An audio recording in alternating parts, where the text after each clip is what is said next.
서울의 심장을 꿰뚫는 듯한 마천루의 최상층 그랜드 볼룸은 성공의 향기로 가득 차 있었다. 은은한 샴페인 향과 최고급 향수가 뒤섞여 공기 중에 떠다녔고, 대한민국을 움직이는 재계와 정계, 그리고 문화계의 인사들이 나누는 나지막한 대화는 권력의 교향곡처럼 울려 퍼졌다. 오늘은 코스메틱 브랜드 라펠레의 창립 10주년을 기념하는 밤이었다. 단상 위 스포트라이트의 중심에 선 라펠레의 대표 이서연은 한 폭의 그림 같았다. 그녀는 짙은 네이비색의 실크 드레스를 입고 있었는데, 그 드레스는 그녀의 강인하면서도 우아한 몸의 곡선을 완벽하게 드러내고 있었다. 그녀의 목소리는 크지 않았지만 볼룸 안의 모든 사람들을 집중시키는 힘을 가지고 있었다. 그녀의 눈빛은 자신감과 통찰력으로 빛나고 있었다. 지난 10년은 라펠레게, 그리고 저에게 도전의 연속이었습니다. 하지만 우리는 멈추지 않았습니다. 우리는 아름다움에 대한 확고한 철학을 바탕으로 혁신을 거듭했고, 마침내 오늘 이 자리에서 여러분과 함께 영광의 순간을 맞이하게 되었습니다. 서연의 연설에 진심 어린 박수갈채가 쏟아졌다. 그녀는 가볍게 미소를 지으며 잔을 들어 보였다. 그녀는 진정으로 이 순간을 누릴 자격이 있었다. 10년 전 아무도 알아주지 않는 작은 실험실에서 시작한 라펠레는 이제 대한민국을 넘어 아시아 시장을 호령하는 거대한 뷰티 제국으로 성장했다. 그 모든 것은 오롯이 그녀 이서연의 피와 땀으로 이뤄낸 결과였다. 그녀는 단순한 경영자가 아니라 라펠 그 자체였다. 서연이 단상에서 내려와 사람들과 인사를 나누기 시작했을 때 행사장 뒤편에 거대한 원목문이 소리 없이 열렸다. 처음에는 아무도 그 변화를 눈치채지 못했다. 하지만 이내 장내의 웅성거림이 조금씩 잦아들기 시작했다. 마치 차가운 바람이 연회장 안으로 스며든 것처럼 사람들의 시선이 한 곳으로 모여들었다. 그곳에는 한 남자가 서 있었다. 완벽하게 재단된 이탈리아제 슈트를 입고 머리카락 한 올 흐트러짐 없이 세련된 모습이었다. 그의 얼굴에는 모든 것을 압도하는 듯 여유로운 미소가 걸려 있었다. 그의 옆에는 현실 세계의 사람이라고는 믿기지 않을 만큼 아름다운 여자가 팔짱을 끼고 있었고, 남자의 다른 쪽 손은 작은 아이의 손을 잡고 있었다. 서연의 심장이 바닥으로 곤두박질 치는 것 같았다. 주변의 모든 소음이 사라지고 세상이 느리게 움직이는 듯했다. 그녀의 눈에는 오직 그 남자만이 보였다. 강지훈. 3년 전 그녀가 자신의 인생에서 가장 비참하고 더러운 쓰레기를 치우듯 내쫓았던 전 남편이었다. 그리고 그의 손을 잡고 있는 아이, 불안한 눈으로 주위를 두리번거리는 그 아이는 민준아. 서연의 입술에서 자신도 모르게 작은 속삭임이 흘러나왔다. 그녀의 아들 강민준이었다. 3년 동안 사진으로만 꿈속에서만 볼 수 있었던 심장이 찢어지는 고통과 함께 그리워했던 아들이 그곳에 서 있었다. 아이는 3년 전보다 훌쩍 자라 있었지만 서연은 한눈에 알아볼 수 있었다. 저 동그란 눈 오똑한 코, 그리고 엄마를 쏙 빼닮은 입술까지. 강지훈은 마치 개선장군처럼 사람들의 시선을 즐기며 서연을 향해 천천히 걸어왔다. 그의 발걸음에 맞춰 모세의 기적처럼 길이 열렸다. 사람들은 호기심과 경악이 뒤섞인 눈으로 이 기묘한 상황을 지켜보고 있었다. 라펠레의 성공 신화 뒤에 숨겨진 이서연의 사적인 비극을 아는 이들은 거의 없었다. 마침내 지훈이 서연의 앞에 멈춰 섰다. 둘 사이의 거리는 불과 몇 걸음이었지만 그 사이에는 3년이라는 시간과 배신 증오, 그리고 그리움이라는 깊은 강이 흐르고 있었다. 지훈은 서연을 위아래로 훑어보며 입을 열었다. 그의 목소리는 예전에 비굴하고 나약했던 음성이 아니었다. 자신감과 약간의 조소가 섞인 완전히 다른 사람의 목소리였다. 오랜만이네 이서연 대표. 당신의 작은 성공을 축하하기 위해 왔어. 그의 입에서 나온 작은 성공이라는 단어는 날카로운 비수처럼 서연의 자존심을 찔렀다. 서연은 주먹을 꽉 쥐었다. 손톱이 손바닥을 파고드는 고통이 그녀의 이성을 간신히 붙잡아 주었다. 그녀는 수많은 시선 앞에서 무너질 수 없었다. 그녀는 라펠레의 여왕이었다. 서연은 차갑게 식은 목소리로 대꾸했다. 여긴 당신 같은 사람이 올 자리가 아닐 텐데. 누가 들여보낸 거지. 그녀의 시선은 지훈을 지나쳐 그의 옆에 서 있는 여자에게로 향했다. 한때 스크린에서 몇 번 본 듯한 얼굴이었다. 지금은 은퇴했지만 청순가련의 대명사로 불리던 여배우 한유라. 그녀는 불안한 듯 시선을 내리깔고 있었지만 그 아름다움은 주변의 모든 것을 압도했다. 지훈은 재미있다는 듯 웃으며 유라의 어깨를 감쌌다. 소개가 늦었군. 내 아내 한유라 씨야. 그리고 이쪽은 내 아들 강민준. 그는 내 아들이라는 단어에 힘을 주어 말했다. 그 말은 서연의 심장을 다시 한번 난도질했다. 그는 마치 자신의 승리를 과시하는 전리품처럼 아내와 아들을 소개했다. 서연의 눈길은 오직 민준에게 고정되어 있었다. 아이는 낯선 환경과 수많은 사람들 앞에서 겁을 먹은 듯 아빠의 다리 뒤로 숨으려 했다. 아이의 눈이 서연과 마주쳤다. 그 순간 민준의 눈이 가늘게 떨리는 것을 서연은 놓치지 않았다. 아이는 그녀를 알아보는 것일까 아니면 그저 낯선 사람을 경계하는 것일까? 서연은 아이에게 달려가 끌어안고 싶은 충동을 필사적으로 억눌렀다. 무슨 목적으로 온 거지? 서연은 감정을 최대한 배제한 채 물었다. 그녀는 이 모든 것이 철저히 계획된 연극이라는 것을 알 수 있었다. 강지훈은 결코 자신을 축하하기 위해 이곳에 온 것이 아니었다. 그는 서연의 가장 빛나는 순간을 망가뜨리고 그녀의 심장을 짓밟기 위해 돌아온 것이었다. 3년 전에 복수를 하기 위해. 지훈은 으쓱하며 말했다. 목적이라니 너무 삭막하게 굴지 마. 그냥 서울에 돌아왔다는 인사를 하러 온 것뿐이야. 이제 자주 보게 될 테니 미리 얼굴도 익혀둘 겸. 그는 서연의 귀에만 들릴 정도로 나지막하게 속삭였다. 그리고 당신이 얼마나 높이 올라갔는지 직접 보고 싶었어. 떨어뜨릴 때 더 재미있을 테니까. 그 순간 서연은 모든 것을 이해했다. 강지훈의 귀환은 단순한 해프닝이 아니었다.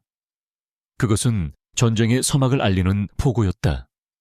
그녀가 3년 동안 피땀 흘려 쌓아 올린 모든 것을 파괴하기 위한 선전포고.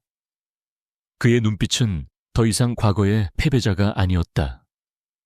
그 안에는 탐욕과 잔인함, 그리고 그 뒤에 숨겨진 더 거대한 무언가의 그림자가 어른거리고 있었다. 서연은 심호흡을 했다. 그녀의 머릿속은 차갑게 식기 시작했다. 지금은 분노나 슬픔에 잠식될 때가 아니었다. 그녀는 이 전쟁에서 살아남아야 했다. 아니, 반드시 이겨야만 했다. 그녀의 제국과 그녀의 아들을 되찾기 위해서. 서연은 지훈을 똑바로 쳐다보며 얼음처럼 차가운 미소를 지어 보였다. 돌아온 걸 환영해, 강지훈 씨. 하지만 명심하는 게 좋을 거야. 여긴 더 이상 당신이 알던 놀이터가 아니야. 그리고 나는 더 이상 당신이 알던 그 여자가 아니거든. 그녀는 단호하게 말을 맺고는 그에게서 등을 돌렸다. 마치 그의 존재가 더 이상 자신의 관심을 끌 가치가 없다는 듯이. 서연은 비서에게 다가가 나지막이 지시했다. 김 비서 저분들 때문에 파티 분위기를 망칠 순 없지. 보안팀에게 정중하게 안내해 드리라고 해. 그녀의 태연한 모습에 오히려 당황한 것은 지훈이었다. 그는 서연이 울부짖거나 분노하며 무너질 것이라 예상했지만 그녀는 바위처럼 굳건했다. 보안 요원들이 다가오자 지훈은 헛웃음을 터뜨렸다. 좋아, 오늘은 이만하지. 하지만 이건 시작일 뿐이야, 서연아. 그는 마지막으로 서연의 등 뒤에 저주와도 같은 말을 남기고는 아내와 아들의 손을 끌고 유유히 연회장을 빠져나갔다. 그의 모습이 사라지자 멈춰있던 시간과 소음이 다시 흘러가기 시작했다. 하지만 파티의 분위기는 이미 돌이킬 수 없이 싸늘하게 식어 있었다.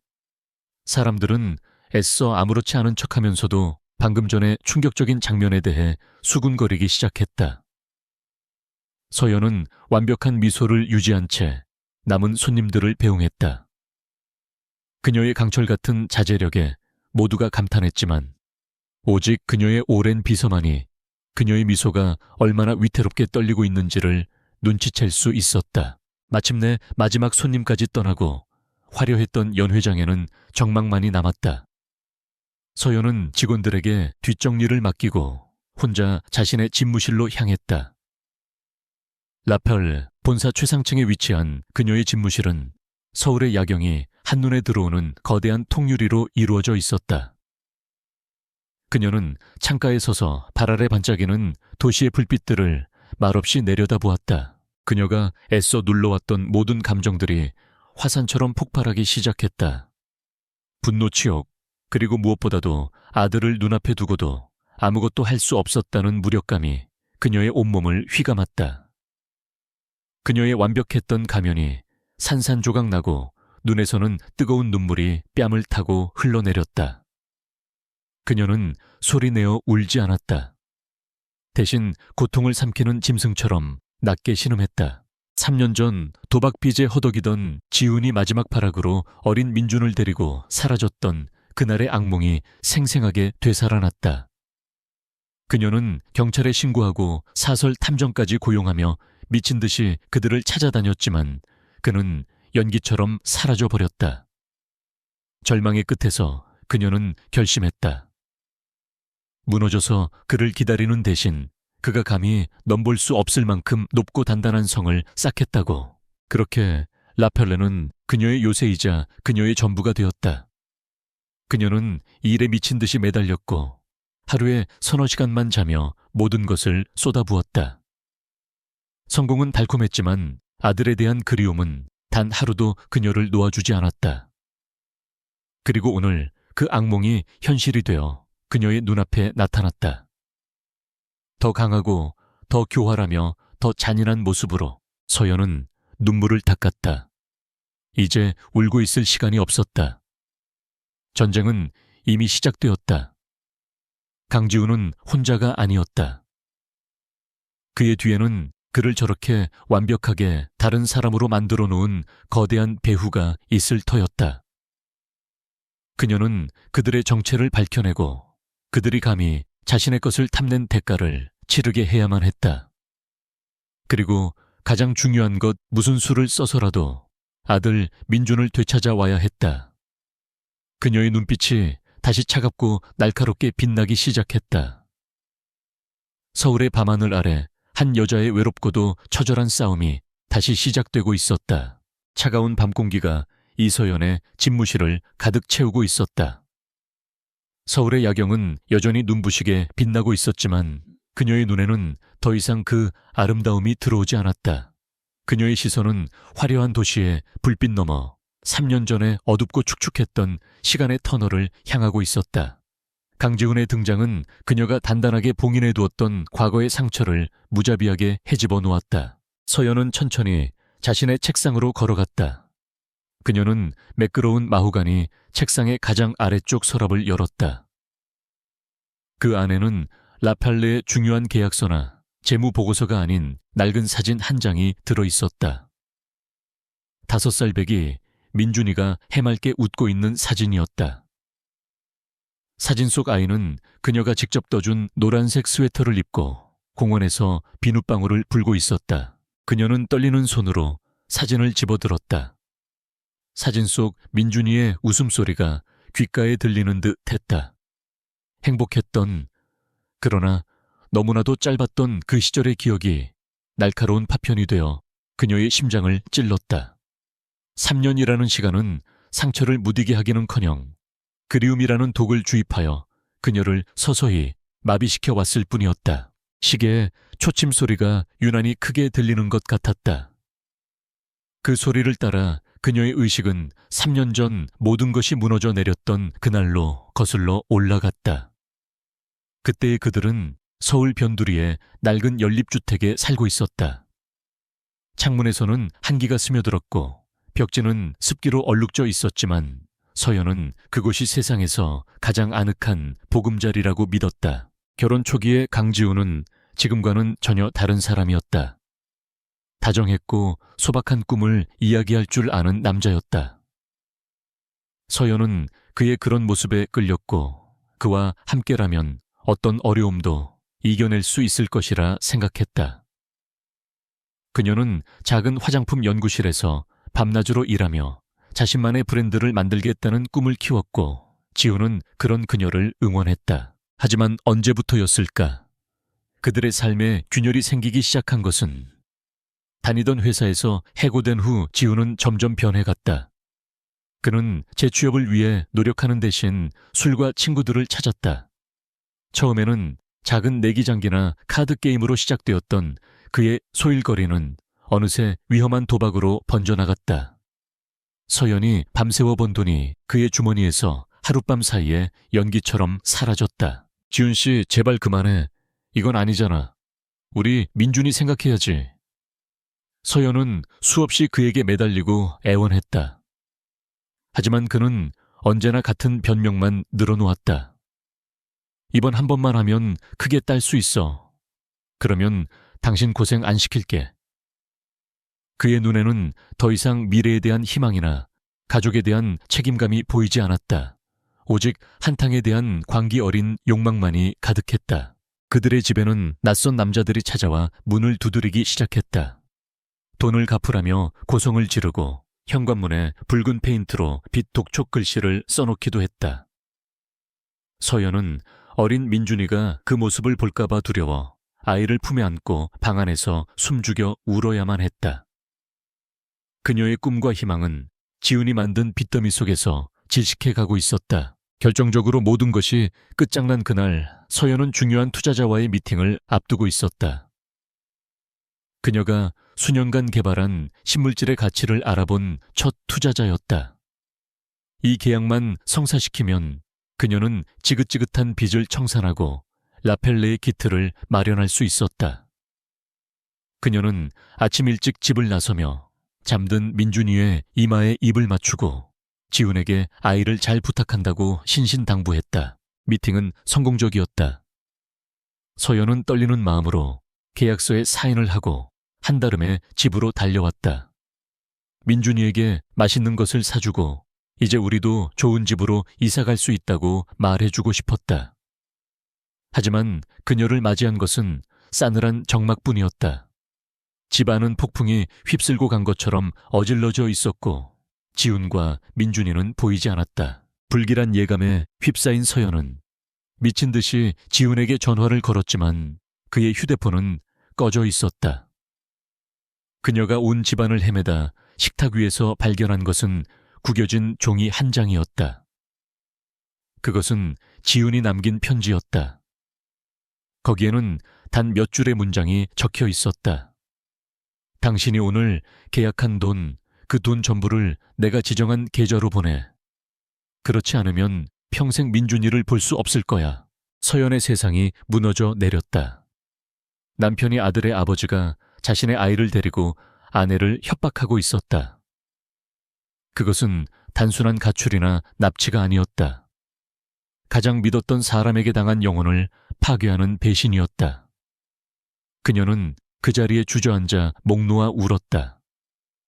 눈물조차 나오지 않는 절규였다. 그녀는 경찰에 신고했지만 부부 사이의 일이라 적극적인 수사가 어렵다는 절망적인 답변만 돌아왔다.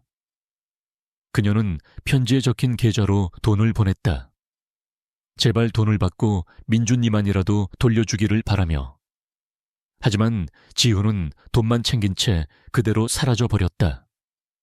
아이와 함께 그날 이후 이서연이라는 여자는 죽었다.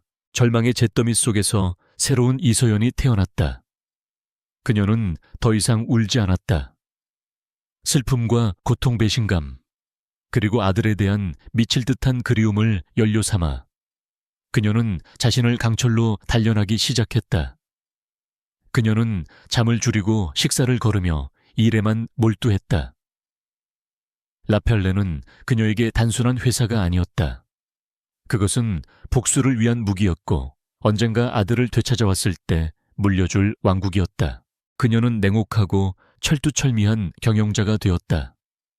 감정을 드러내는 법을 잊었고 오직 성공과 성장만을 향해 질주했다. 그녀의 이런 모습에 사람들은 그녀를 얼음 여왕이라 불렀다. 하지만 아무도 그녀의 차가운 가면 뒤에 얼마나 뜨거운 상처와 분노가 들끓고 있는지 알지 못했다. 그녀는 매일 밤 아무도 없는 집무실에서 민준이의 사진을 보며 다짐했다.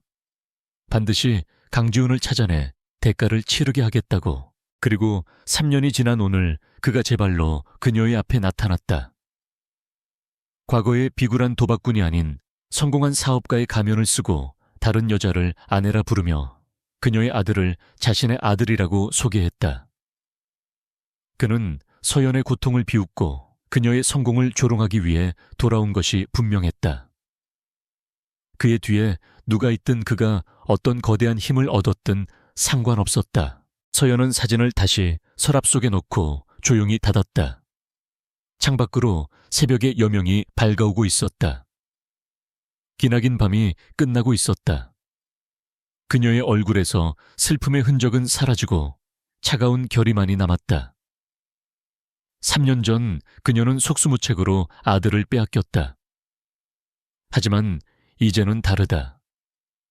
그녀에게는 라펠레라는 강력한 제국이 있고 그녀 자신도 예전에 연약한 여자가 아니었다. 강지훈. 서연은 그의 이름을 나지막이 읊조렸다.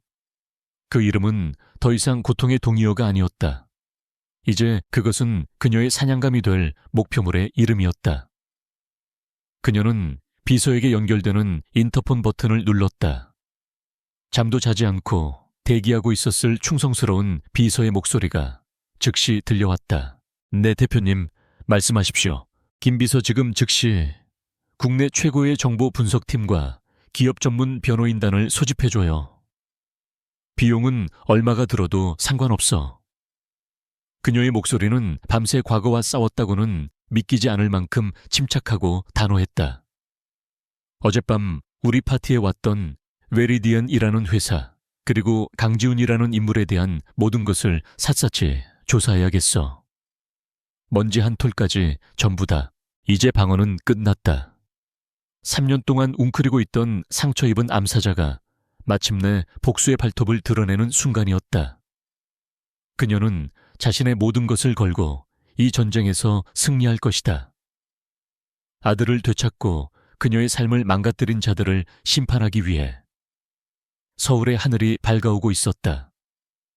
그것은 새로운 하루의 시작이자 길고 잔인한 전쟁의 시작을 알리는 신호탄이었다. 운명적인 파티가 끝난 후 며칠이 흘렀다. 라펠 본사의 공기는 팽팽한 긴장감으로 가득했다. 직원들은 평소와 다름없이 각자의 업무에 집중하고 있었지만 그들 사이에는 보이지 않는 불안의 기류가 흐르고 있었다. 대표의 전남편이 유령처럼 나타났다는 소문은 아름아름 퍼져나갔고 회사의 미래에 대한 막연한 우려를 낳았다. 하지만 이 폭풍의 눈의 중심에 있는 이서연은 그 어느 때보다도 침착하고 냉정했다. 그녀의 집무실 옆에 위치한 전략회의실, 웨어룸, 월룸이라고 불리는 그곳에서 그녀는 핵심 임원들과 함께 거대한 스크린을 마주하고 있었다. 그녀의 지시로 소집된 정보 분석팀과 법무팀이 밤새 수집한 자료들이 스크린 위에 복잡한 도표와 그래프로 펼쳐져 있었다.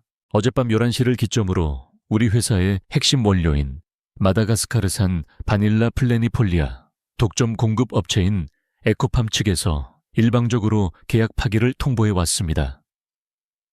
생산관리본부장의 목소리에는 당혹감이 묻어 있었다. 이유는 다른 곳에서 2배의 가격을 제시했다는 겁니다. 갑작스러운 통보라 당장 대체 공급처를 찾기가 어려운 상황입니다. 그의 보고가 채 끝나기도 전에 재무담당 이사가 말을 이었다. 주식시장의 움직임도 심상치 않습니다. 지난 48시간 동안 베리디안 메리디안이라는 유령회사가 우리 주식을 대량으로 매집하고 있습니다. 장외에서도 소액 주주들에게 접근해 시세보다 훨씬 높은 가격을 제시하며 주식을 사들이고 있다는 정보가 입수되었습니다. 베리디안. 강지훈이 자신의 회사라고 말했던 바로 그 이름이었다. 첫 번째 화살이 날아온 것이다. 그것도 아주 교묘하고 치명적인 방식으로. 핵심 원료 공급망을 끊어 생산의 차질을 빚게 만들고 그로 인한 기업 가치 하락에 우려를 부풀려 주주들을 흔드는 것. 이것은 전형적인 기업 사냥꾼들의 수법이었다. 서연은 눈을 감고 잠시 생각에 잠겼다. 그녀의 머릿속에서는 모든 정보들이 빠르게 조합되고 분석되었다. 강지훈. 그가 이런 치밀한 계획을 세웠을 리가 없었다. 돈만 생기면 앞뒤 가리지 않고 도박장으로 달려가던 그가 이렇게 정교한 공급망 분석과 금융 전략을 구사할 능력이 있을 리 만무했다. 이것은 그가 아닌 그의 뒤에 있는 누군가의 작품이었다. 강지훈. 그가 이런 머리를 쓸 수 있는 사람이었나. 한 임원이 의아하다는 듯 중얼거렸다. 서연은 그 말을 듣고 눈을 떴다. 그녀의 눈빛은 얼음장처럼 차가웠다. 아니요. 이건 강지훈의 방식이 아닙니다. 그는 그저 얼굴마담 꼭두각시에 불과해요. 우리는 지금 그의 뒤에 숨어있는 진짜 적과 싸우고 있는 겁니다. 회의실 안에는 무거운 침묵이 흘렀다. 적의 실체조차 파악하지 못한 채 공격을 받고 있다는 사실이 모두를 압박했다. 하지만 서연은 흔들리지 않았다. 오히려 그녀의 머릿속은 더욱 명료해졌다. 그녀는 스크린을 향해 손짓하며 지시를 내리기 시작했다. 그녀의 목소리에는 위기 상황에서도 길을 찾는 리더의 확신이 담겨 있었다. 생산본부장님, 즉시 2년 전 우리가 접촉했던 브라질의 세하두 농장과 다시 연락을 취하세요. 비용이 더 들더라도 항공으로 원료를 공급받을 수 있도록 조치해 주십시오. 단 며칠이라도 생산 라인이 멈춰서는 안 됩니다. 시장에 라팔레가 위기에 처했다는 인상을 주어서는 안 돼요. 그녀는 이어 재무이사를 바라보았다. 그리고 법무팀과 협력해서 즉시 경영권 방어 전략을 실행하세요. 포이즌 필 조항을 발동하고 필요하다면 자사주 매입도 준비해야 합니다. 적들이 우리 지분을 단 1%도 추가로 확보하지 못하게 막아야 합니다. 그녀의 지시는 빠르고 정확했다. 임원들은 그녀의 결단력 있는 모습에 불안감을 떨치고 각자의 자리에서 분주하게 움직이기 시작했다. 회의가 끝난 후 서연은 자신의 집무실로 돌아와 김 비서를 불렀다. 김 비서, 우리가 소집한 정보 분석팀, 팀 알파라고 부르죠. 그들에게 베리디안의 자금 출처를 역추적하라고 지시하세요. 페이퍼 컴퍼니를 몇 개나 거치든 상관없어. 돈이 처음 나온 곳이 어디인지, 그 돈의 주인이 누구인지를 반드시 밝혀내야 합니다. 알겠습니다, 대표님. 즉시 전달하겠습니다. 김 비서는 짧게 대답하고는 신속하게 움직였다. 그는 서연이 얼마나 이 일에 모든 것을 걸고 있는지 누구보다 잘 알고 있었다. 이것은 단순한 경영권 분쟁이 아니라 한 여성이 자신의 아들과 인생을 되찾기 위한 처절한 전쟁이었다. 며칠 동안 라펠레는 보이지 않는 전쟁을 치렀다. 서연은 거의 잠을 자지 않고 회사를 지켰다. 그녀는 직접 브라질 농장주와 화상 통화를 하며 새로운 공급 계약을 성사시켰고 밤새 재무 보고서를 분석하며 적의 공격 패턴을 읽어냈다. 그녀의 신속하고 정확한 대응 덕분에 회사는 외부의 공격에도 불구하고 흔들림 없이 정상적으로 운영되는 것처럼 보였다. 하지만 베리디안의 공격은 집요했다. 그들은 익명의 소식통을 이용해 언론에 라펠레의 핵심 원료에 문제가 생겼다는 악의적인 소문을 퍼뜨렸다. 주가가 잠시 휘청였고 몇몇 소액 주주들이 불안감을 이기지 못하고 주식을 팔아치웠다. 강지훈은 언론 인터뷰에 등장해 자신은 라펠레의 전임 경영진과 관련이 있으며 회사의 발전을 위해 건전한 투자를 하는 것뿐이라고 태연하게 거짓말을 했다. TV 화면 속에서 여유롭게 미소 짓는 강지훈의 모습을 보며 서연은 증오에 찬 실소를 터뜨렸다.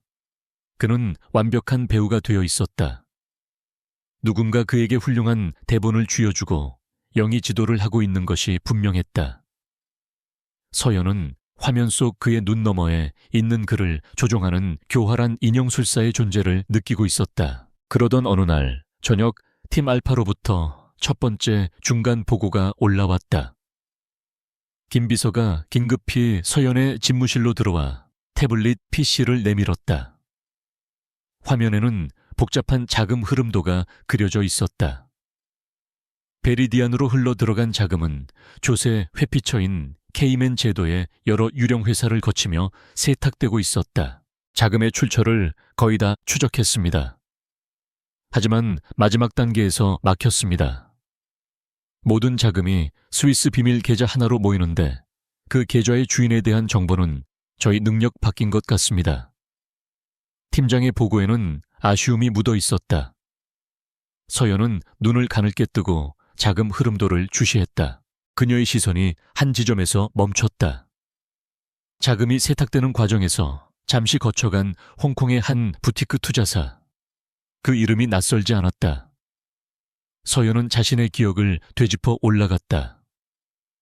몇 년 전 국내의 한 유망한 바이오 기업이 의문의 적대적 M&A로 공중분해되었던 사건.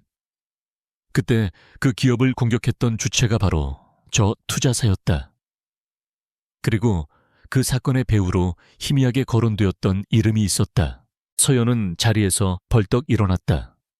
그녀는 집무실 벽에 걸린 거대한 화이트보드로 다가갔다. 보드에는 메리디안과 강지훈의 이름이 적혀 있었고 그 위에는 거대한 물음표가 그려져 있었다. 그녀는 떨리는 손으로 마커를 집어들어 물음표 옆에 이름을 써 내려가기 시작했다. 조회 회장, 재계의 어둠 속에서 암약하는 기업 사냥꾼. 돈이 되는 일이라면 불법과 탈법을 가리지 않는 무자비한 인물. 수많은 기업들이 그의 손에 넘어갔고 기술과 인력만 빼앗긴 채 껍데기만 남아 사라져갔다. 그는 언론에 거의 노출되지 않았지만 그 존재를 아는 이들은 모두 그를 상어라고 부르며 두려워했다. 이제 모든 퍼즐 조각이 맞춰지는 듯 했다. 최 회장이라면 강지훈 같은 폐물을 완벽한 CEO로 둔갑시켜 전면에 내세울 수 있는 자금력과 권력을 가지고 있었다. 라펠레의 독자적인 기술력과 아시아 시장에서의 영향력은 그에게 충분히 매력적인 먹잇감이었을 것이다. 강지훈은 그저 최 회장이 라펠레를 삼키기 위해 던진 이서연의 개인적인 약점을 파고드는 가장 잔인한 미끼였을 뿐이다. 적의 실체가 드러나자 두려움 대신 차가운 분노가 서연의 온몸을 휘감았다. 상대는 그녀가 상상했던 것보다 훨씬 더 거대하고 위험한 존재였다. 하지만 그녀는 물러설 수 없었다. 물러서는 순간 그녀는 회사뿐만 아니라 아들 민준이까지 모든 것을 빼앗기게 될 터였다. 서연은 화이트보드에 새로운 선을 그었다. 최 회장과 강지훈을 연결하고 그 옆에 아들 민준이와 한유라의 이름을 적었다. 이것은 단순한 경영권 다툼이 아니었다. 이것은 거대한 악의 세력에 맞서 자신의 가장 소중한 것들을 지키기 위한 전면전이었다.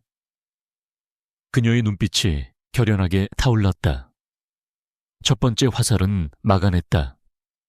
이제 그녀가 반격의 화살을 쏠 차례였다. 조회 회장이라는 거대한 적의 실체를 확인한 후 이서연은 정면 대결이 얼마나 무모한지를 깨달았다. 재계의 상어와 힘으로 맞붙는 것은 계란으로 바위를 치는 격이었다.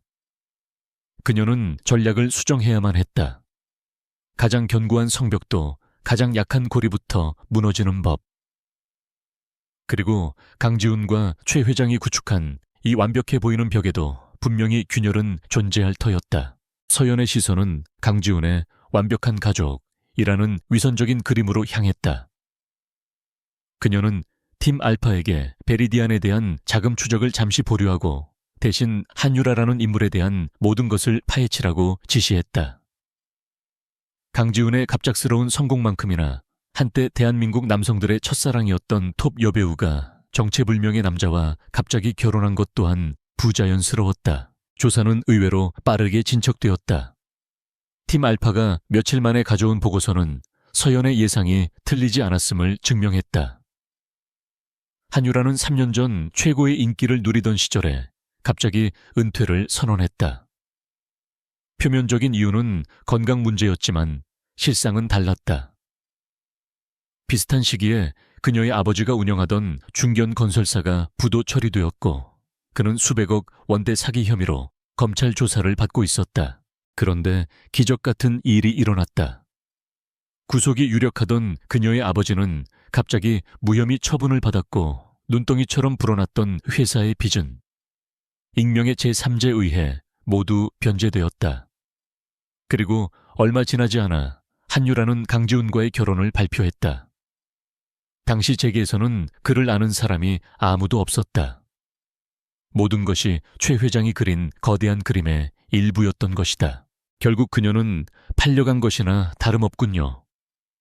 보고를 마친 김 비서가 씁쓸하게 말했다. 한유라는 아버지를 구하기 위해 자신의 인생을 최 회장에게 저당 잡혔고 최 회장은 그녀를 강지훈의 아내라는 역할로 소모하고 있었다. 그녀는 가해자의 공범이 아니라 또 다른 피해자일 가능성이 높았다. 서연은 그녀에게서 묘한 동질감을 느꼈다. 하지만 더 중요한 것은 아들 민준이었다. 서연은 민준이가 어떤 환경에서 자라고 있는지 직접 확인해야만 했다. 무작정 그들의 집으로 쳐들어갈 수는 없는 노릇이었다. 그녀는 팀 알파에게 민준이의 일과를 파악하라고 지시했다. 아이는 강남의 최고급 사립 미술학원에 다니고 있었고 일주일에 3번 정해진 시간에 운전기사와 보모가 아이를 데리고 온다는 정보가 입수되었다. 서연은 계획을 세웠다. 그녀는 학원과 연결된 갤러리 카페에 VIP 고객으로 예약을 잡았다. 자연스러운 우연을 가장해 아들의 모습을 단 한 번이라도 보기 위해서였다.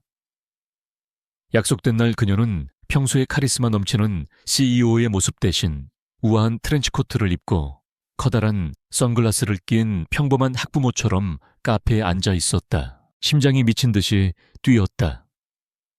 혹시라도 민준이가 자신을 알아보지 못하면 어떡하나 혹은 자신을 보고 놀라 울어버리면 어떡하나. 온갖 불안한 생각들이 머릿속을 스쳐 지나갔다. 얼마의 시간이 흘렀을까. 마침내 카페 통유리창 너머로 익숙한 실루엣이 보였다.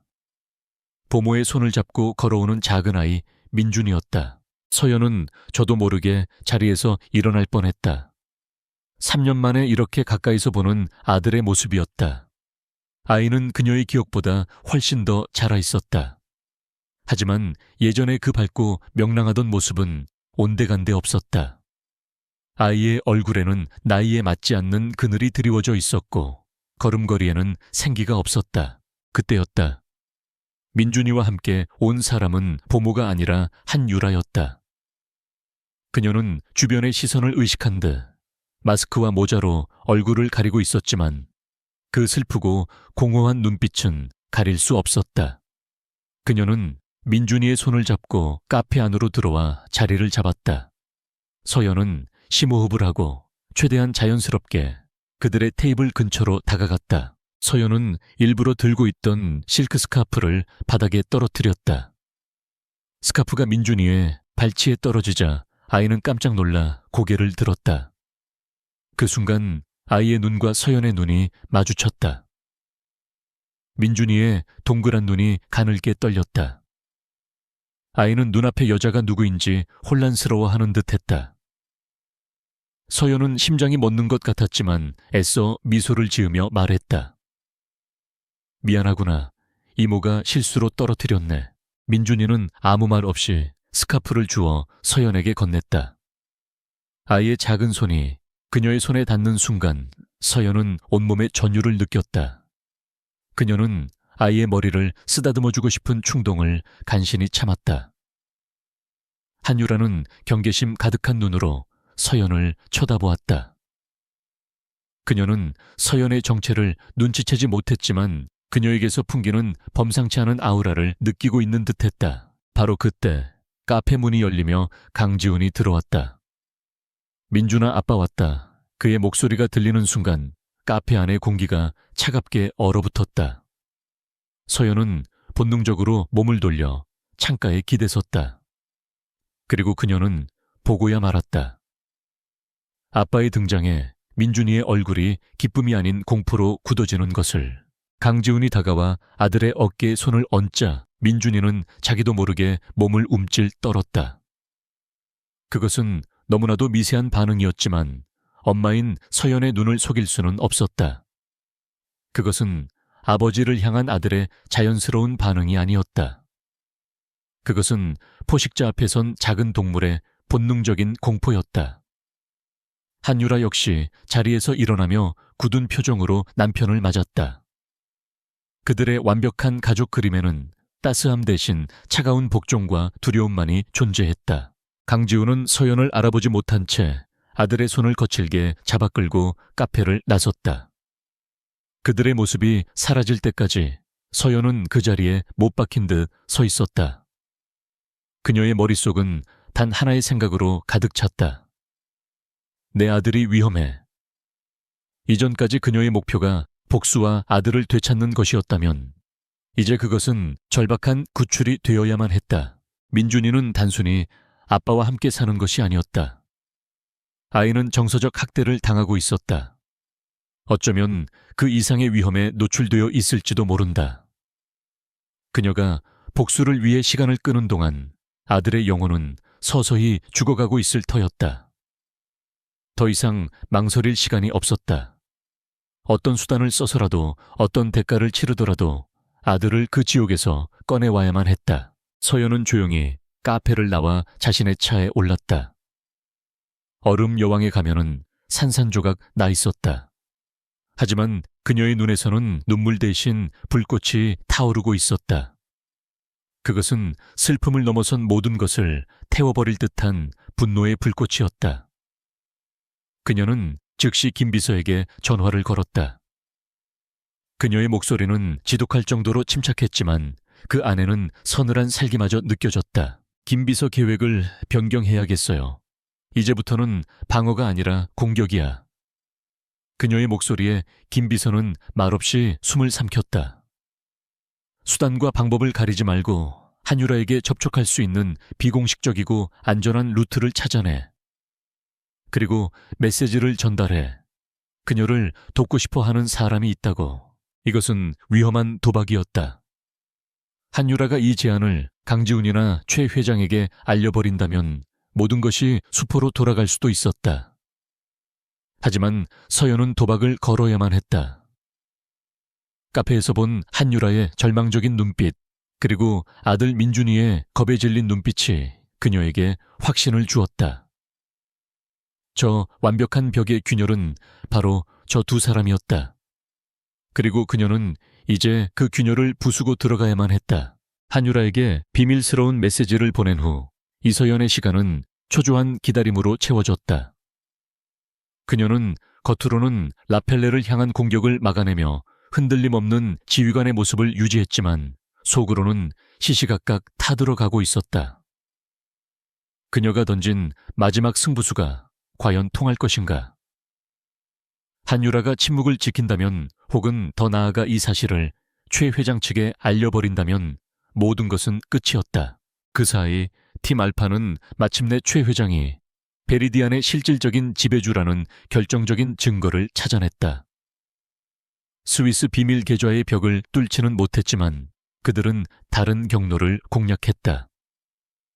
베리디안의 내부 통신을 관장하는 서버의 물리적 위치를 추적한 끝에 그 서버가 최 회장의 그룹 소유인 강남의 한 빌딩 지하 데이터 센터에 있다는 것을 확인한 것이다. 이것은 더 이상 추측이 아닌 명백한 증거였다. 강지훈은 그저 최 회장이라는 거대한 인형술사가 내세운 허수아비에 불과했다. 서연은 워룸의 거대한 스크린에 떠있는 빌딩의 위성사진을 보며 입술을 깨물었다. 이제 적의 심장부 위치를 알게 되었지만 그 심장을 공격할 방법이 막막했다.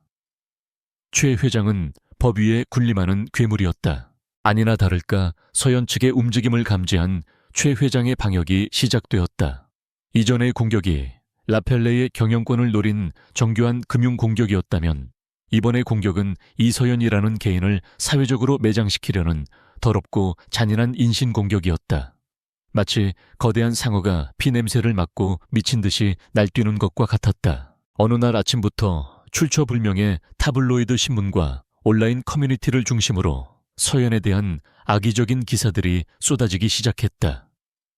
기사의 내용은 교묘하게 사실과 거짓을 뒤섞어 대중을 선동했다. 라펠레 신화의 이면 성공을 위해 남편과 자식을 버린 비정한 어머니, 이서연 대표의 화려한 성공 뒤에 숨겨진 추악한 진실 같은 자극적인 제목의 기사들이었다. 기사들은 3년 전 서연과 강지훈의 이혼 과정을 악의적으로 왜곡했다. 강지훈을 사업 실패로 힘들어하는 남편으로 서연을 그런 남편을 매정하게 내쫓고 야망을 좇은 여자로 둔갑시켰다. 심지어 그녀가 아들 민준이에 대한 양육권도 스스로 포기했다는 새빨간 거짓말까지 서슴지 않았다. 최 회장의 자금력이 동원된 이 여론전은 무서운 속도로 퍼져나갔다. 동시에 라펠레의 제품에 대한 근거 없는 유해성 루머가 퍼지기 시작했고 회사는 갑작스러운 세무조사와 소방안전 특별점검 등 각종 정부기관의 압박에 시달려야 했다. 서연은 이것이 모두 최 회장이 자신의 정치적 인맥을 동원해 벌이는 일이라는 것을 알 수 있었다. 그는 회사의 돈줄과 판로를 막는 동시에 이서연이라는 리더의 명예와 신뢰를 무너뜨려 그녀를 완전히 고립시키려 하고 있었다. 회사는 그야말로 풍전등화의 위기에 놓였다. 직원들은 동요했고 이사회에서는 서연의 리더십에 대한 의문을 제기하는 목소리가 나오기 시작했다. 서연은 사방에서 날아오는 화살을 온몸으로 막아내야 했다. 그녀는 밤낮으로 기자회견을 열어 루머를 해명하고 관계 당국에 불려다니며 조사를 받았다. 매일 밤 집무실에 홀로 남았을 때 그녀는 거대한 벽 앞에서 무력해지는 자신을 느끼곤 했다. 어느 늦은 밤 모든 업무가 끝나고 텅 빈 집무실에 홀로 남은 서연은 창밖을 내다보았다. 도시의 불빛이 흐릿하게 번져 보였다. 그녀는 최 회장이라는 인물에 대해 다시 생각했다. 그는 단순한 기업 사냥꾼이 아니었다. 그는 파괴 그 자체를 즐기는 악마였다. 그는 강지훈처럼 약하고 욕망에 가득 찬 인간들을 유혹해 괴물로 만들고 이용 가치가 사라지면 가차없이 버리는 자였다. 그녀는 한유라와 아들 민준이를 떠올렸다. 그들 역시 최 회장이 만든 거대한 거미줄에 걸려든 희생양이었다. 특히 민준이. 아무것도 모르는 어린아이가 그 괴물들의 소굴에서 어떤 공포를 느끼며 하루하루를 버티고 있을까. 그 생각을 하자 그녀의 가슴이 다시 찢어지는 듯했다. 이 싸움은 더 이상 회사나 복수만을 위한 것이 아니었다. 이것은 인간성을 파괴하는 거대한 악에 맞서는 일이었다. 그렇게 자신을 다잡던 순간 그녀의 책상 위에 놓여있던 암호화된 특수 통신용 휴대폰에서 짧은 진동이 울렸다. 서연은 심장이 멎는 듯한 기분으로 휴대폰을 집어들었다. 화면에는 단 한 줄의 메시지가 떠 있었다. 발신자는 알 수 없다, 알 수 없었다. 하지만 그녀는 직감적으로 그 메시지를 누가 보냈는지 알 수 있었다. 놓아주세요. 메시지는 너무나도 짧고 간결했다. 하지만 그 안에는 한 여자의 모든 절망과 공포 그리고 마지막 희망이 담겨 있었다. 한유라였다. 그녀가 마침내 응답한 것이다. 서연은 떨리는 손으로 답장을 입력했다. 언제, 어디서 만날 수 있습니까? 그녀는 자신의 운명이 그리고 아들의 운명이 이 위험한 접선에 달려 있음을 직감했다. 잠시 후 다시 답장이 도착했다. 그것은 시간과 장소를 알리는 암호화된 좌표였다. 약속 장소는 이틀 후 인적이 드문 경기도 외곽의 한 수목원이었다. 이것은 명백한 함정일 수도 있었다. 최 회장이나 강지훈이 한유라를 이용해 자신을 끌어내려는 덫일 가능성도 충분했다. 김비서는 절대 혼자 가서는 안 된다며 극구 말렸다. 하지만 서연의 결심은 확고했다. 이건 내가 직접 가야만 해. 이건 회사 대표로서가 아니라 한 아이의 엄마로서 가는 거니까. 그녀는 한유라의 눈에서 보았던 깊은 절망을 믿어보기로 했다. 같은 여자로서 그리고 같은 덫에 걸린 희생자로서 느꼈던 보이지 않는 유대감을 서연은 창밖의 어둠을 바라보았다. 칠흑 같은 어둠 속에서 그녀는 마침내 한 줄기 빛을 발견한 기분이었다. 그 빛이 희망의 서간길지 아니면 자신을 유인하는 도깨비 불일지는 알 수 없었다. 하지만 그녀는 기꺼이 그 빛을 향해 걸어갈 준비가 되어 있었다. 자신의 모든 것을 걸고 이 지독한 어둠의 터널을 끝내기 위해 인형술사의 그림자 속에서 두 여자의 비밀스러운 만남이 예고되고 있었다. 약속한 날이 밝았다. 하늘은 금방이라도 비를 쏟아낼 듯 잿빛 구름으로 가득했다. 이서연은 김비서의 만류를 뿌리치고 홀로 차를 몰아 경기도 외곽의 약속 장소로 향했다.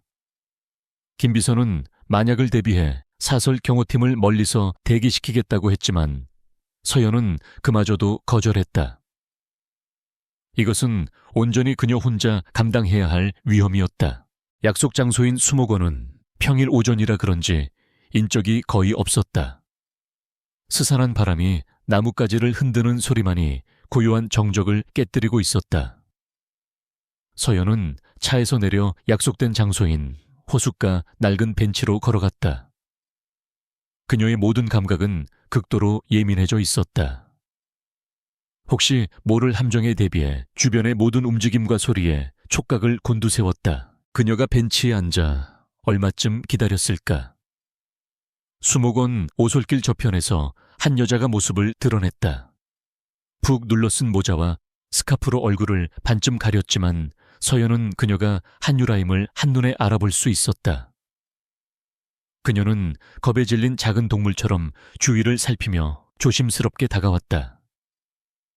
그녀의 걸음걸이에는 톱스타의 당당함 대신 언제라도 도망칠 준비가 된 사람의 불안함이 배어 있었다. 마침내 한유라가 서연의 앞에 멈춰 섰다. 둘 사이에는 무거운 침묵이 흘렀다. 한유라는 서연을 경계심과 의심이 가득한 눈으로 쳐다보았다.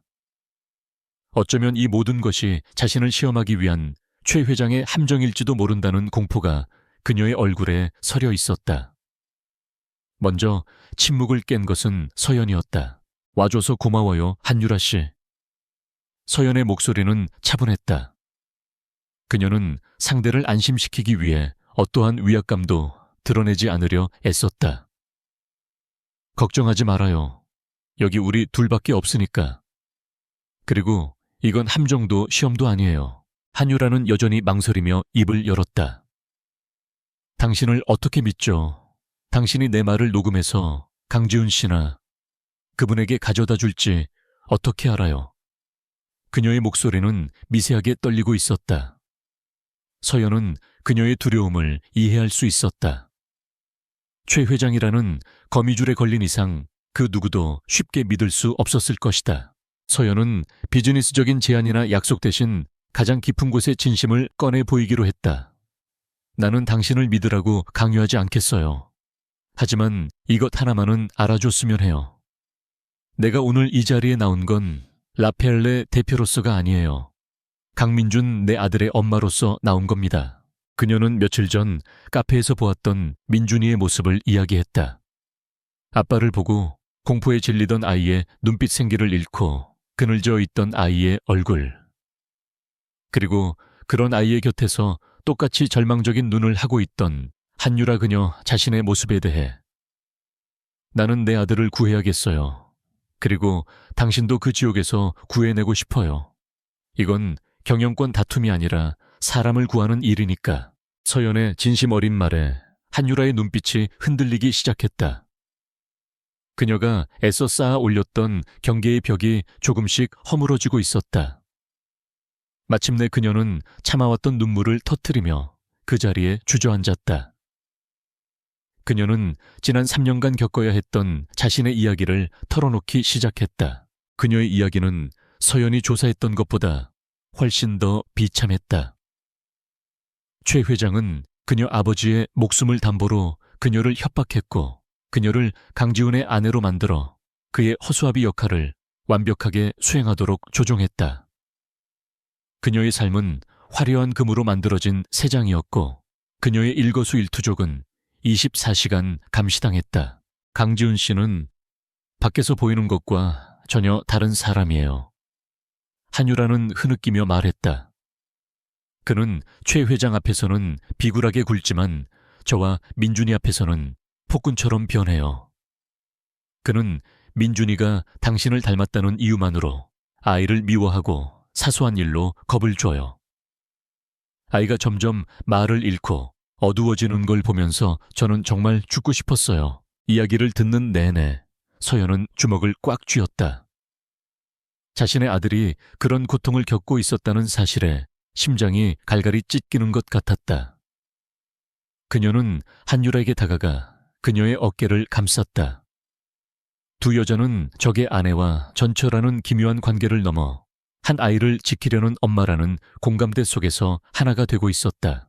마침내 마음을 굳힌 한유라는 떨리는 손으로 코트 주머니에서 작은 USB 메모리 하나를 꺼냈다. 이 안에 모든 게 들어있어요. 그녀는 지난 1년 동안 자신의 목숨을 걸고 비밀리에 증거를 모아왔다고 했다. 강지훈이 최 회장과 나누는 통화 내용을 녹음하고 베리디안을 통해 오가는 불법 자금의 흐름이 담긴 장부를 몰래 촬영했다. 이 안에는 최 회장이 라펠레의 주가를 조작하고 당신에 대한 흑색 선전을 지시하는 내용이 담긴 녹취 파일이 있어요. 그리고 베리디안이 그의 비자금을 세탁하는 창구라는 것을 증명할 회계 자료도 들어있고요. 이것은 서연이 그토록 원했던 최 회장의 심장을 꿰뚫을 수 있는 날카로운 비수였다. 한유라는 USB를 서연의 손에 쥐어주며 간절하게 말했다. 이걸 드릴게요. 대신 약속해 주세요. 나와 민준이를 이곳에서 벗어나게 해주겠다고. 아무도 우리를 찾을 수 없는 없는 거이므로 새로운 삶을 살 수 있게 도와주겠다고요. 그녀의 눈빛에는 마지막 희망을 거는 사람의 절박함이 담겨 있었다. 서연은 망설임 없이 고개를 끄덕였다. 약속하겠어요. 내 모든 것을 걸고 당신과 민준이를 지켜줄게요. 이것은 더 이상 거래가 아니었다. 이것은 두 여성이 함께 맺은 거대한 악에 맞서기 위한 신성한 맹세였다. 그녀들은 앞으로의 비상 연락 방법을 정하고 서로의 안전을 당부했다. 짧은 만남이 끝나고 두 사람은 각자 반대 방향으로 서둘러 발걸음을 옮겼다. 두 개의 그림자가 잿빛 풍경 속으로 조용히 사라졌다. 서연은 차로 돌아와 운전석에 앉았다. 그녀는 손안에 든 작은 USB를 내려다보았다. 너무나도 작고 가벼웠지만 그 안에는 거대한 제국을 무너뜨릴 수 있는 힘과 하나의 미래 그리고 두 여자의 운명이 담겨 있었다. 그녀의 절박했던 도박은 성공했다. 이제 그녀의 손에는 복수를 위한 가장 강력한 무기가 쥐어졌다. 그녀는 더 이상 방어만 하는 약자가 아니었다. 이제는 그녀가 사냥을 시작할 차례였다. 서연은 김 비서에게 전화를 걸었다. 그녀의 목소리는 이전과는 비교할 수 없을 만큼 단단하고 결의에 차 있었다. 김 비서, 이제 판이 바뀌었어. 우리가 원하던 걸 손에 넣었으니 지금부터는 우리가 덫을 놓을 차례야. 한유라에게서 건네받은 USB는 라펠레의 워룸을 거대한 무기고로 바꾸어 놓았다. 이전까지 방어에만 급급했던 회의실의 분위기는 이제 날카로운 방역을 준비하는 작전실의 비장함으로 가득 찼다. 스크린 위에는 최 회장과 강지훈의 목소리가 담긴 음성 파일의 파형이 춤을 추었고 불법 자금의 흐름을 보여주는 장부들은 그들의 범죄를 고스란히 드러내고 있었다. 이서연과 그녀의 핵심팀은 며칠 밤낮으로 이 증거들을 분석하며 최적의 공격 시나리오를 구상했다. 단순히 이 자료들을 검찰이나 언론에 넘기는 것은 하책이었다. 최 회장은 썩은 뿌리가 깊게 박힌 거목과도 같아서 어설픈 공격은 되려 역풍을 맞을 수 있었다. 그를 쓰러뜨리려면 그가 자신의 힘을 쓸 틈도 없이 대중 앞에서 공개적으로 목을 베어야만 했다. 우리가 먼저 공격하면 그는 강지훈을 꼬리 자르게 하고 빠져나갈 겁니다. 법무팀장이 신중하게 말했다. 우리의 목표는 강지훈이 아니라 최 회장입니다. 그가 스스로 무대 위로 올라오게 만들어야 합니다. 자신이 완벽하게 승리했다고 믿는 바로 그 순간의 말이죠. 그의 말에 서연은 고개를 끄덕였다. 그녀의 머릿속에 거대한 체스판이 그려졌다. 그녀는 이제 수세에 몰린 플레이어가 아니었다. 상대의 수를 모두 읽고 치명적인 함정을 파는 공격수가 되어야 했다. 마침내 기나긴 토론 끝에 트로이의 목마라는 이름의 작전이 세워졌다. 작전의 첫 단계는 라펠레가 절체절명의 위기에 빠진 것처럼 위장하는 것이었다. 서연은 재무팀에게 회사의 현금 유동성에 심각한 문제가 생긴 것처럼 보이는 거짓 재무 보고서를 작성하게 했다. 그리고 이 정보가 마치 내부 직원의 실수인 것처럼 위장하여 증권가 정보지를 통해 교묘하게 흘러나가도록 조치했다. 미끼를 던진 것이다. 라펠레가 곧 무너질 것이라는 소문은 최 회장과 강지훈에게는 달콤한 유혹과도 같을 터였다. 그들은 서연이 마침내 무릎을 꿇었다고 판단하고 마지막 일격을 가하기 위해 모든 자금을 동원해 공격에 나설 것이 분명했다. 그들이 가장 방심하고 오만해지는 순간을 만들기 위한 연극이었다. 동시에 서연은 홍보팀을 통해 비밀리에 한 사람과 접촉했다. 그는 대기업의 외압에도 굴하지 않고 탐사 보도를 이어가는 것으로 유명한 독립 언론인 고상진 기자였다. 서연은 보안이 완벽한 장소에서 그를 직접 만나 USB에 담긴 자료의 일부를 건넸다. 그녀는 사건의 전말을 설명하며 자신이 신호를 줄 때까지는 기사를 내보내지 말아달라고 신신당부했다. 이것은 단순한 기업 비리가 아닙니다. 한 괴물이 어떻게 사람들을 파멸시키고 법 위에 군림하는지에 대한 이야기입니다. 서연의 눈빛에는 사적인 복수심을 넘어선 정의를 구현하겠다는 굳은 의지가 담겨 있었다. 고 기자는 그녀의 눈을 보고 이 거대한 싸움에 기꺼이 동참하기로 결정했다. 이제 언론이라는 가장 강력한 그물이 준비되었다. 작전의 마지막 단계는 바로 공개 처형의 무대를 만드는 것이었다. 최 회장과 강지훈이 라펠레를 완전히 집어삼켰다고 믿게 되면 그들은 분명 경영진 교체를 위한 임시 주주총회를 소집할 터였다. 모든 주주와 언론의 이목이 집중되는 바로 그 자리가 서연이 준비한 진실의 법정이 될 것이었다. 모든 계획이 세워지고 배우들은 각자의 위치에서 움직이기 시작했다. 서연의 예상대로 라펠레의 위기설이 퍼지자마자 베리디아는 개걸스럽게 주식을 사들이기 시작했다. 강지훈은 연일 언론에 등장해 라펠레의 방만한 경영을 비판하며 자신이 회사를 정상화시킬 구원투수인 것처럼 행세했다. 그는 완벽하게 서연이 쳐놓은 덫 안으로 걸어 들어오고 있었다.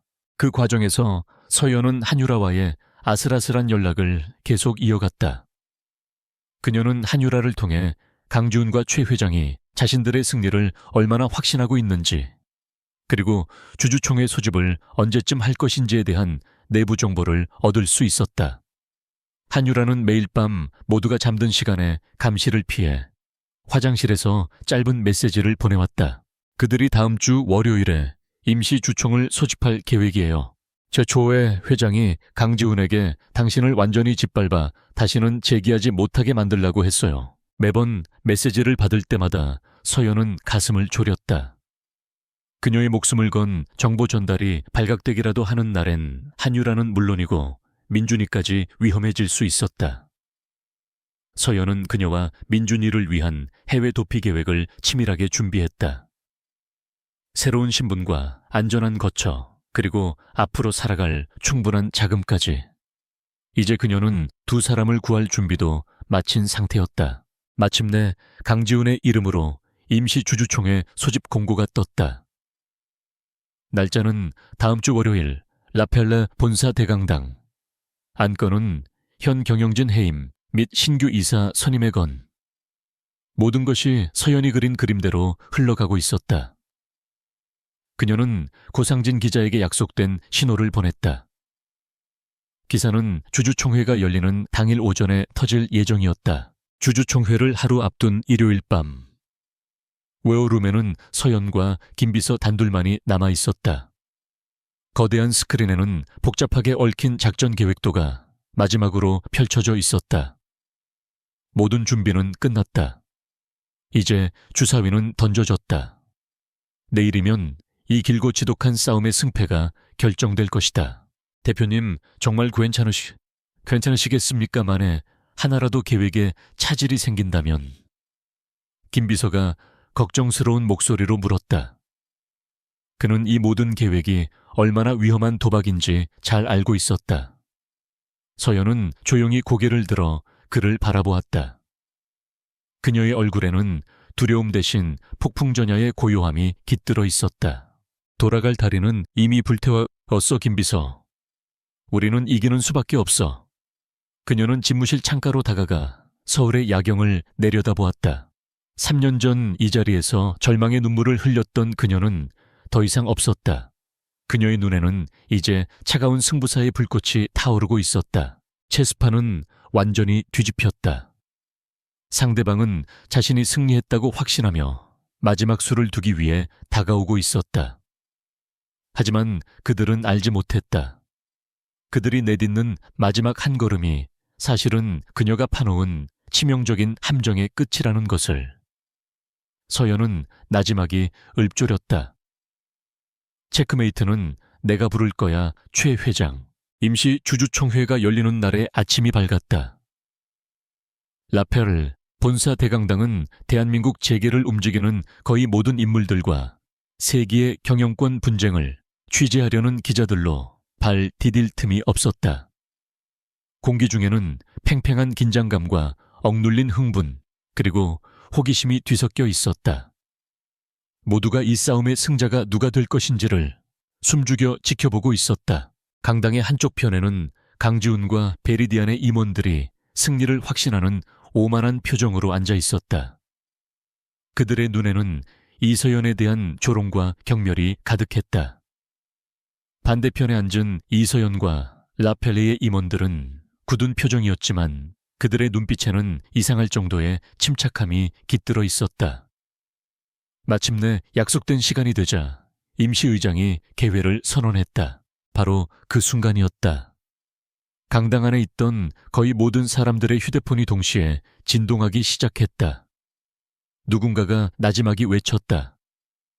속보다 고상진 기자의 단독 보도 그 말을 시작으로 강당 안은 웅성거림으로 가득 찼다. 기자들은 미친 듯이 휴대폰 화면을 확인했고 주주들의 얼굴은 경악으로 물들었다. 인터넷 뉴스 사이트의 메인 화면에는 충격적인 제목의 기사가 떠 있었다. 단독 꼭두각시와 인형술사 최 회장의 라펠. 적대적 인수계획 녹취 파일. 단독 입수. 기사에는 최 회장과 강지훈이 나눈 대화의 녹취록 일부와 베리디안의 불법 자금 흐름에 대한 상세한 분석이 담겨 있었다. 강당의 분위기는 순식간에 역전되었다. 하지만 강지훈은 아직 상황을 파악하지 못하고 있었다. 혹은 너무나 오만했기에 그런 기사 따위는 자신의 승리에 아무런 영향을 주지 못할 것이라 믿었는지도 모른다. 그는 의기양양하게 단상 위로 올라갔다. 스포트라이트를 받으며 그는 준비해온 연설을 시작했다.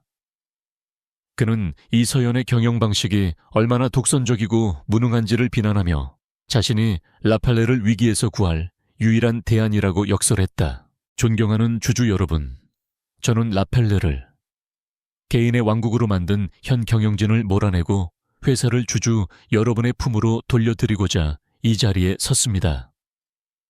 강지훈의 목소리는 자신감으로 가득 차 있었다. 하지만 그의 연설은 이제 막 터진 진실의 폭탄 앞에서 공허한 광대의 독백처럼 들릴 뿐이었다. 사람들은 경멸과 조소가 섞인 눈으로 그를 쳐다보았다. 마침내 그의 역겨운 연설이 끝나고 이서연이 단상 위로 올라갔다. 그녀는 조금의 동요도 없는 차분한 모습이었다. 그녀는 강지훈을 잠시 바라본 후 강당 안의 모든 사람들을 향해 입을 열었다. 그녀의 목소리는 크지 않았지만 그 어떤 소음도 잠재우는 힘을 가지고 있었다. 방금 강지훈 씨의 연설 잘 들었습니다. 하지만 몇 가지 오해가 있는 것 같군요. 그녀는 단상 뒤편에 거대한 스크린을 향해 손짓했다. 100마디 말보다 직접 들어보시는 편이 더 빠를 것 같습니다. 진실이 무엇인지 말이죠. 그녀의 신호에 따라 스크린에는 오디오 파일의 파형이 떠올랐고 강당 전체에 귀를 의심하게 만드는 목소리가 울려 퍼지기 시작했다. 첫 번째 파일은 최 회장의 목소리였다. 이서연, 그 여자가 버티면 언론을 써서 사생활을 물어뜯어. 여자는 명예의 상처를 입으면 생각보다 쉽게 무너져. 냉혹하고 잔인한 목소리는 그가 이 모든 일의 배후임을 명백히 증명했다. 장내는 물을 끼얹은 듯 조용해졌다. 곧이어 두 번째 파일이 재생되었다. 이번에는 강지훈의 비굴하고 천박한 목소리였다. 회장님만 믿겠습니다. 그 여자를 짓밟고 라펠레를 회장님께 바치겠습니다. 그는 심지어 아들 민준이를 이용해 서연을 협박할 계획까지 웃으며 이야기하고 있었다. 그 꼬마 녀석은 아주 유용한 인질이거든요. 모든 것이 폭로되는 순간 강지훈의 얼굴은 하얗게 질려갔다. 그는 믿을 수 없다는 듯 스크린과 서연을 번갈아 쳐다보았다. 그의 완벽했던 가면은 산산조각 났고 그 안에서 비열하고 추악한 본 모습이 드러났다. 그는 더 이상 성공한 사업가가 아니라 대한민국 전체가 지켜보는 앞에서 발가벗겨진 꼭두각시에 불과했다.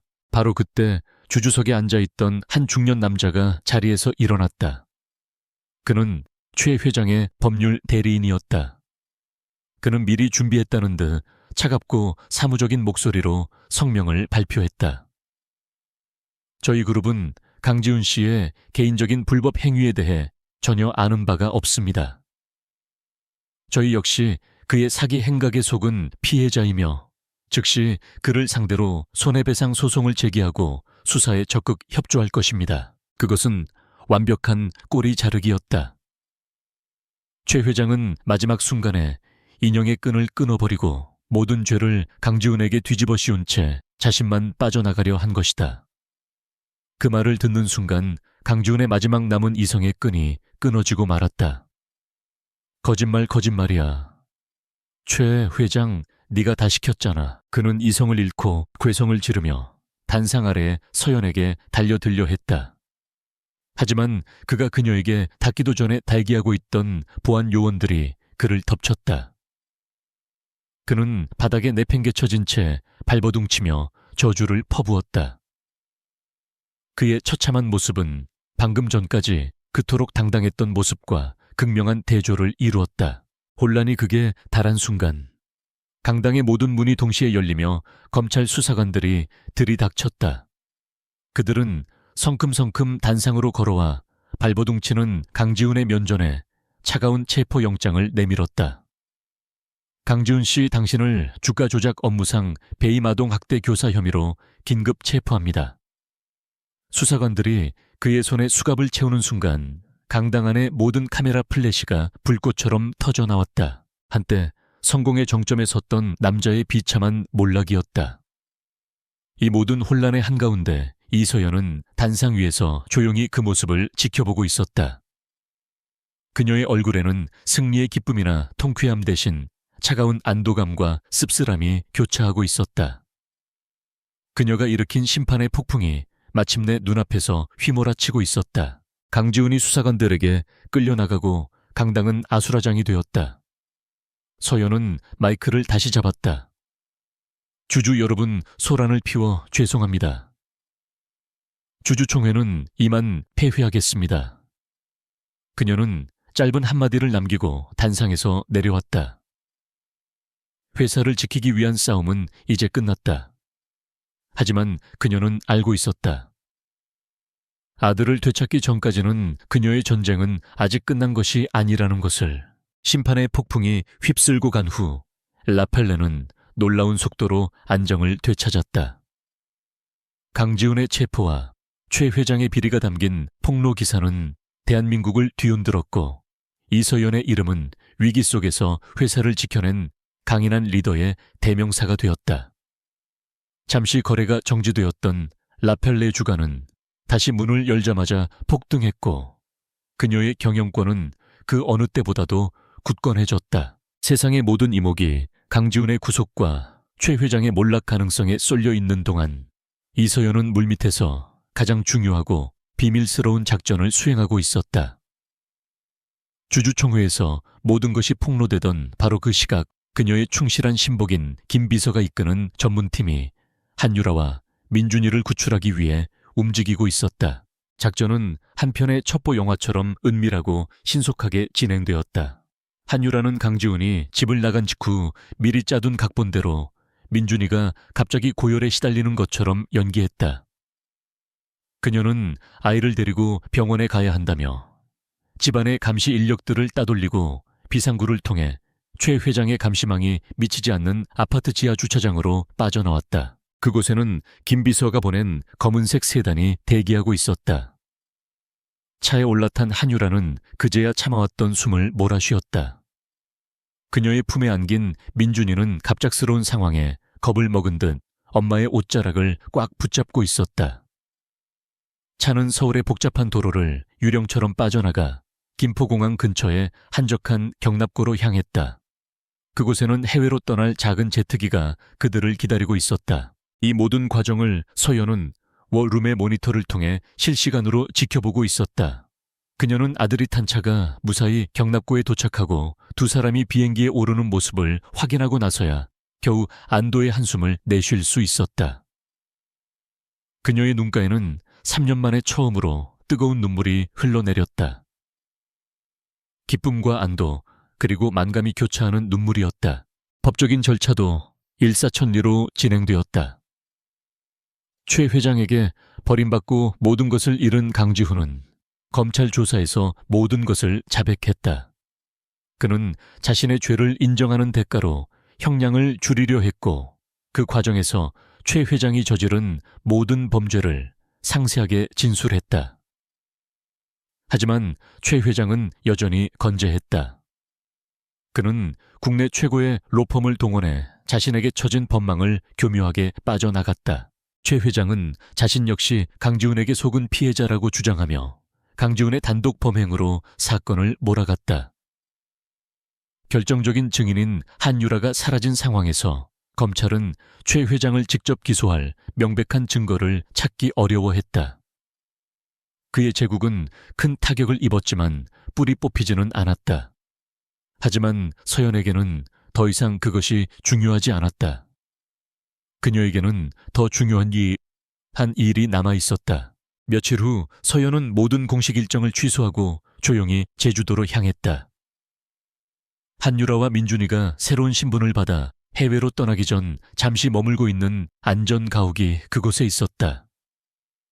서귀포의 한적한 해변가에 위치한 그 별장은 세상의 모든 소음으로부터 완벽하게 차단된 곳이었다. 지어연은 떨리는 마음으로 별장 문을 열고 안으로 들어섰다. 거실 통유리창 너머 푸른 바다를 배경으로 한 아이가 혼자 그림을 그리고 있었다. 민준이었다. 그녀의 아들. 서연은 차마 발걸음을 떼지 못하고 그 자리에 서서 아들의 뒷모습을 바라보았다. 3년이라는 시간이 두 사람 사이에 거대한 강처럼 흐르고 있었다. 그녀의 기척을 느낀 민준이가 천천히 고개를 돌렸다. 아이의 눈이 서연과 마주쳤다. 그 눈에는 반가움 대신 낯설과 경계심이 가득했다. 아이는 지난 3년간 강지훈으로부터 자신의 엄마가 얼마나 나쁜 사람인지, 자신을 버리고 떠났는지에 대한 거짓말을 수없이 들어왔을 터였다. 민준아, 서연이 떨리는 목소리로 아이의 이름을 불렀다. 하지만 민준이는 아무 대답 없이 다시 그림으로 고개를 돌려버렸다. 서연의 가슴이 시리게 아파왔다. 그녀는 조급해하지 않기로 했다. 아이의 마음속에 박힌 상처와 불신의 가시를 뽑아내는 데는 시간이 걸릴 터였다. 그녀는 아이의 곁으로 다가가 조용히 곁에 앉았다. 그녀는 아무것도 묻지 않았다. 그저 아이가 그림을 그리는 모습을 말없이 지켜보았다. 한유라는 멀리서 두 사람의 모습을 안타까운 눈으로 바라보다가 조용히 자리를 비켜주었다. 시간은 느리게 흘러갔다. 파도 소리와 아이의 연필이 종이에 스치는 소리만이 공간을 채웠다. 서연은 가방에서 작은 상자 하나를 꺼냈다. 그 안에는 민준이가 어릴 때 가장 좋아했던 공룡 모양 쿠키가 들어있었다. 그녀가 직접 구운 것이었다. 그녀는 쿠키 상자를 민준이 옆에 조용히 놓아주었다. 아이는 힐끗 쿠키를 쳐다보았지만 여전히 손을 뻗지는 않았다. 그날 저녁 민준이는 한유라의 방에서 잠이 들었다. 서연은 잠든 아이의 방에 들어가 침대 옆 작은 의자에 앉았다. 곤히 잠든 아들의 얼굴을 내려다보았다. 3년 동안 꿈속에서만 그렸던 모습이었다. 그녀는 조심스럽게 손을 뻗어 아이의 머리카락을 쓰다듬었다. 그때 잠결에 뒤척이던 민준이가 무의식 중에 그녀의 손을 꼭 잡았다. 따뜻한 아이의 온기가 그녀의 손을 통해 심장까지 전해졌다. 그 순간 서연은 3년 동안 자신을 짓누르던 모든 분노와 복수심이 눈 녹듯 사라지는 것을 느꼈다. 회사를 지키기 위한 싸움도 최 회장과의 전쟁도 이제는 아무런 의미가 없었다. 그녀의 세상은 바로 이 작은 손 안에 있었다. 긴 상처를 치유하는 길은 이제 막 시작되었다. 앞으로 얼마나 더 많은 시간이 걸릴지 알 수 없었다. 하지만 서연은 두렵지 않았다. 그녀는 마침내 자신의 아들을 되찾았다. 폭풍은 지나갔고 그녀는 가장 소중한 보물을 품에 안고 있었다. 이제 그들은 함께 새로운 아침을 맞이할 준비가 되어 있었다. 그 지독했던 폭풍이 지나가고 6달의 시간이 흘렀다. 청담동의 고급 빌라 햇살이 가득 들어오는 주방에서 이서연은 딱딱한 비즈니스 정장 대신 편안한 스웨터 차림으로 앞치마를 두르고 있었다. 그녀는 아들 민준이와 함께 팬케이크 반죽을 젓고 있었다. 아이의 얼굴에는 더 이상 3년의 세월이 남긴 어두운 그늘이 보이지 않았다. 엄마, 나 초콜릿 시럽 많이 뿌려줘. 민준이가 환하게 웃으며 말했다. 그 웃음은 3년 전 사진 속에서 멈춰버렸던 바로 그 해맑은 웃음이었다. 아이의 상처가 완전히 아문 것은 아니었다. 여전히 가끔 악몽을 꾸었고 낯선 남자를 보면 불안해했다. 하지만 아이는 최고의 심리치료사들의 도움과 무엇보다 엄마의 무한한 사랑 속에서 조금씩 예전의 모습을 되찾아가고 있었다. 서연의 삶은 완전히 바뀌었다. 그녀는 여전히 라펠레의 유능한 대표였지만 더 이상 얼음 여왕이 아니었다. 그녀는 자신을 믿고 따라주는 임원들에게 더 많은 권한을 위임했고 불필요한 야근을 없앴다. 저녁 6시가 되면 회사에 무슨 일이 있든 그녀는 아들과의 저녁 식사를 위해 집으로 향했다.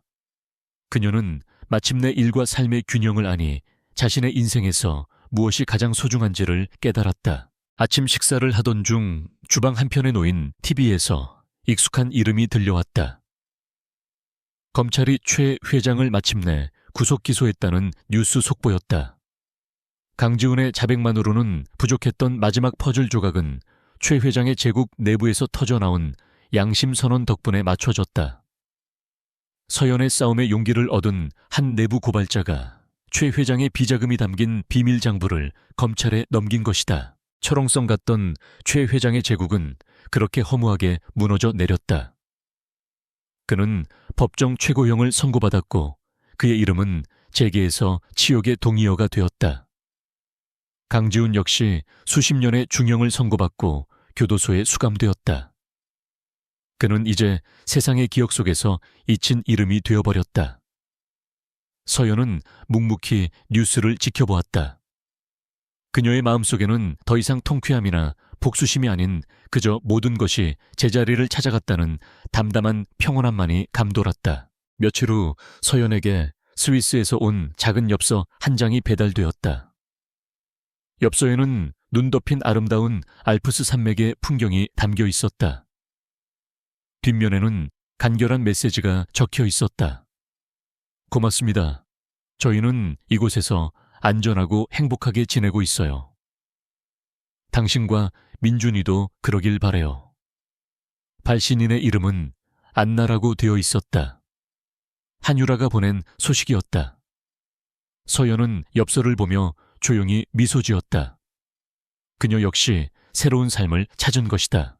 시간은 계속 흘러갔다. 계절이 바뀌고 민준이는 초등학교에 입학했다. 아이는 처음에는 학교에 가는 것을 두려워했지만 서연은 매일 아침 아이의 손을 잡고 교문 앞까지 함께 가주었다. 그녀는 아이가 친구를 사귀고 그림을 그리고 운동장에서 뛰어노는 평범한 일상을 되찾는 것만으로도 눈물나게 행복했다. 어느 맑은 봄날 아침이었다. 서연은 새로 산 책가방을 맨 민준이의 손을 잡고 학교로 향하고 있었다. 눈부신 아침 햇살이 청담동의 가로수길 위로 쏟아져 내리고 있었다. 한때 이곳은 그녀에게 치열한 전쟁터이자 자신의 성공을 증명해야만 하는 욕망의 거리였다. 하지만 이제는 그저 아들과 함께 걷는 따뜻하고 평화로운 산책로일 뿐이었다. 엄마, 오늘 학교 끝나고 떡볶이 사주면 안 돼. 민준이가 그녀를 올려다보며 물었다. 그 눈빛에는 완벽한 신뢰와 사랑이 담겨 있었다. 서연은 허리를 숙여 아들과 눈을 맞추고 아이의 뺨에 부드럽게 입을 맞췄다. 당연하지. 우리 아들 먹고 싶은 거 다 사줄게. 바로 그 순간 서연은 진정한 승리가 무엇인지를 깨달았다. 그녀의 승리는 무너진 회사를 지켜낸 것도 거대한 악을 심판한 것도 아니었다. 그녀의 진짜 승리는 바로 지금 아들의 손을 잡고 평범한 아침의 햇살을 맞으며 함께 나눌 저녁 메뉴를 이야기하는 이 순간에 있었다. 그녀가 피땀 흘려 지켜낸 제국은 화려했지만 그녀가 아들의 마음속에 다시 지은 집이야말로 그녀의 진정한 안식처였다.